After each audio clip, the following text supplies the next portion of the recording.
Bonjour à tous et bienvenue sur Nectar et Moustache.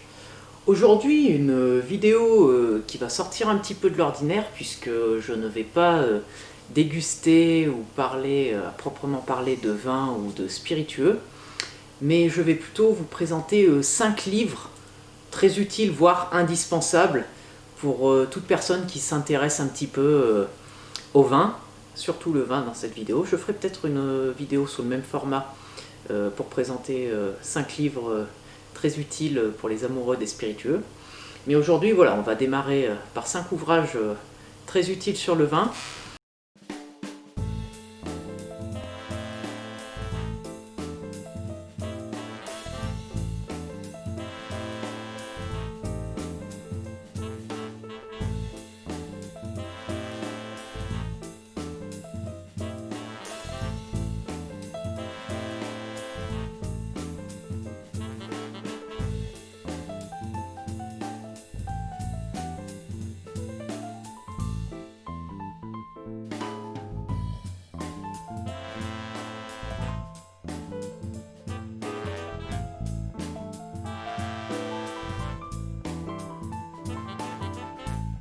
Alors, on va démarrer sur ce qui est pour moi vraiment l'indispensable, la référence la plus utile, on va dire.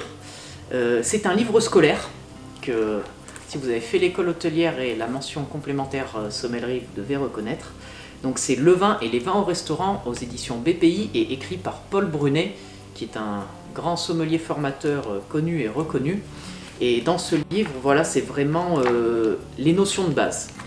Il va y avoir tout le vignoble mondial décortiqué, sans forcément rentrer dans trop de détails, mais vraiment toutes les grandes notions de base, les subdivisions de Chablis, les premiers crus, les grands crus, les cépages utilisés, les différentes caractéristiques, les vins, voilà, c'est classé, les régions, le sud de la France. C'est un livre qui est vraiment très utile. Ça, moi, c'est une ancienne édition, hein, parce que ça fait un petit moment que je suis sorti de l'école. C'est une version qui est remise à jour assez régulièrement, en général tous les 3 ou 4 ans. Monsieur Brunet fait une mise à jour de son livre pour suivre les évolutions des nouvelles appellations. Donc celui-ci n'est pas complètement à jour, hein, malgré ce qui est écrit, hein, puisque c'était mise à jour à l'époque. Mais voilà, ça c'est une édition qui commence à être assez ancienne maintenant, mais c'est vraiment... si vous, dans les 5 que je vais vous présenter, si vous n'achetez que celui-ci, vous avez déjà des bases plutôt solides. Ensuite, on va continuer avec un autre gros morceau, le Larousse du vin. Voilà, alors là, ça va être beaucoup plus détaillé par rapport au Paul Brunet, mais justement, si vous n'avez pas les notions de base, vous risquez d'être un petit peu perdu au début. Mais après, voilà, comme tout ce que fait Larousse, hein, donc il n'y a pas qu'un seul auteur, hein, c'est plusieurs auteurs qui se sont mis en coopération pour écrire cet ouvrage. Voilà, comme tout ce que fait Larousse, hein, c'est une référence, c'est extrêmement détaillé. Ah bah tiens, voilà. La première page que j'ouvre au hasard, le Jura et la Savoie, hein, donc c'est chez moi, là où je vis. La Savoie, enfin la Haute-Savoie plus précisément. Mais voilà, les différentes appellations, les cépages autorisés, les caractéristiques. Il y a quelques cartes, c'est pas le plus gros œuvre de ce livre, mais c'est très détaillé. Il y a une petite partie sur l'histoire aussi des vignobles. Voilà, si vous savez pas trop, si vous débutez un peu dans le monde du vin, ça va être un petit peu compliqué. Là, vous voyez, ça parle des vignobles allemands, autrichiens, là. Mais voilà, l'intégralité du vignoble mondial est passée au peigne fin dans ce livre. C'est un gros morceau, un gros pavé. Mais si vous savez ce que vous recherchez, il y a vraiment toutes les informations dedans. Les différents cépages, voilà, les rendements autorisés, les appellations propres à chaque pays et les réglementations européennes. Donc ça, pareil, encore une fois, ça c'est une vieille édition, hein, celle-ci date de 2004. Voilà, ça commence à être un petit peu âgé, mais voilà, ça c'est comme le reste mis assez régulièrement à jour, on va dire à peu près tous les 4 ou 5 ans, ils sortent une nouvelle édition avec voilà, les dernières appellations, les dernières lois qui autorisent ou interdisent certaines pratiques ou certains cépages. Donc voilà. Pour la suite, on va passer à un livre un petit peu plus ludique, puisqu'il s'agit de L'école de la dégustation, écrit par Pierre Casamayor aux éditions Hachette. Alors là, c'est un petit peu plus ludique dans la mesure en fait où ça va vraiment être axé sur la dégustation et ça va vraiment vous expliquer les caractéristiques des grands terroirs. Là par exemple, j'ouvre sur la page de Pauillac. Il y a une dégustation comparative de 2 vins de l'appellation Pauillac pour en expliquer voilà, les tenants, les aboutissants, l'impact du terroir. Si on prend ailleurs voilà, les appellations du sud-ouest Cahors et Madiran, donc il y a la dégustation de 2 Cahors et de 2 Madiran pour vraiment expliquer l'impact du terroir sur les cépages. Souvent ils comparent voilà, des vins aux cépages identiques mais sur des terroirs différents pour vraiment exprimer les caractéristiques apportées par le terroir.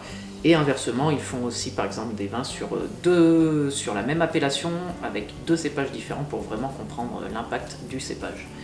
C'est vraiment ludique, avec des mots faciles à comprendre, sur des vins que la plupart du temps vous pouvez trouver dans le commerce. Hein. C'est pas forcément des vins inaccessibles et hors de prix. Alors sur certains grands crus, on va être sur des hauts tarifs, mais il y a pas mal de vins qui sont expliqués dans ce livre. Qui sont à des budgets très raisonnables et du coup vous pouvez vous amuser à retrouver ces bouteilles et à faire la dégustation comparative et voir si ce que vous avez trouvé coïncide avec les explications du livre. C'est vraiment là un livre que je me suis beaucoup servi quand j'étais en classe de sommellerie à l'époque, puisque c'est vraiment ludique et très bien fait. Pareil pour la préparation de concours, je m'en suis beaucoup servi. C'est un livre très utile, agréable à lire, c'est jamais barbant. Donc voilà. On va continuer avec, je pense, le plus complet, le plus exhaustif des livres que je vais vous présenter ici. Je vais tomber le dernier, mais c'est pas grave, je le ramasserai. Alors, écrit par Hugh Johnson et John Robinson, pardon. Je vous prie d'excuser ma prononciation. Aux éditions Flammarion, l'Atlas mondial du vin. Alors là, c'est pas compliqué, il y a tout. Beaucoup de cartes, mais souvent c'est là-dessus qu'on comprend le mieux hein, quand c'est imagé. Des cartes, le détail de toutes les appellations qui existent dans le monde, les caractéristiques, les cépages utilisés, les rendements, s'ils ont le droit d'utiliser du fût neuf ou pas, l'histoire de quelques grands noms, de quelques grands domaines. Voilà. La Suisse, hein, juste à côté, avec une petite histoire, les différents cantons ou sous-régions du pays en question. Quelque chose, voilà, l'impact culturel aussi qu'a eu le vin sur l'endroit. Là, c'est vraiment ultra complet. Ça peut être un petit peu compliqué si vous n'avez aucune notion, si vous démarrez juste, mais c'est vraiment utile. Hein. Il y a un sommaire, si vous recherchez les vins de tel endroit, ça sera expliqué, les différents terroirs bourguignons notamment, ce genre de choses. L'Ermitage, la différence voilà, entre Ermitage et Gros-Ermitage par exemple. Enfin voilà, quelque chose de très très très très détaillé. Ça, on va dire, c'est la Bible pour tout amateur de vin. Alors attention, hein, ça ne parle pas en détail de tous les domaines qui existent dans le monde. Hein, ça, souvent vous le trouvez plus dans des livres qui se centrent sur une région en particulier, par exemple la Bourgogne, le Jura. Là vous aurez un peu plus de détails sur chaque domaine. Mais là ça décrit vraiment les appellations, l'histoire, les terroirs. Et je pense que du point de vue technique, il n'y a pas mieux que l'Atlas mondial du vin. Et encore une fois, c'est un livre qui est mis à jour assez régulièrement. Donc toujours le moyen de trouver la dernière édition dans n'importe quelle librairie. Et on va finir, je vais le ramasser parce que je l'ai fait tomber. Et donc pour terminer, alors là ça va changer très clairement de format. Ce n'est pas un livre technique à proprement parler, c'est un manga, donc une bande dessinée japonaise aux éditions Glénat en France, qui s'intitule Les Gouttes de Dieu. Les Gouttes de Dieu, quand j'ai découvert ça, je connaissais de nom quand j'étais à l'école hôtelière, mais j'ai jamais pris le temps de vraiment m'y pencher dessus. Je m'y suis intéressé il y a à peu près maintenant 4 ans, donc ça faisait déjà voilà, 4 ans que je travaillais. Donc c'est un manga, c'est une histoire sur le format un petit peu d'une enquête. Alors je vais pas dire policière puisque ça ne traite pas de meurtre, de criminel ou quoi que ce soit, mais ça traite vraiment du vin. C'est une enquête sur le vin, la recherche, l'accomplissement de soi à travers le vin. Je vais vous faire un petit résumé rapide. Cet homme, le héros qui s'appelle Kanzaki, travaille pour une entreprise de bière, mais son père était le plus grand critique de vin et un dégustateur de génie, plus grand critique de vin du monde, qui est mort de mort naturelle, et qui va léguer sa cave en fait à donc l'un de ses deux fils, alors le héros qui est son fils biologique, et celui qui va être son principal concurrent, qui s'appelle Issei Tomine, qui est son fils adoptif, qui lui aussi est un critique et un dégustateur de vin de génie, quand le jeune héros ne s'intéressait pas du tout au vin. En fait, son père l'a un peu trop surexposé au vin quand il était enfant, sans qu'il n'en goûte jamais, mais il le faisait travailler son odorat, son palais. Il parlait tout le temps de vin, il l'emmenait se balader dans les vignobles, et il a fait une saturation, ce jeune homme. Donc il a voulu prendre le contre-pied, ne plus rien avoir à faire avec son père et partir travailler dans la bière, au lieu de faire carrière dans le vin.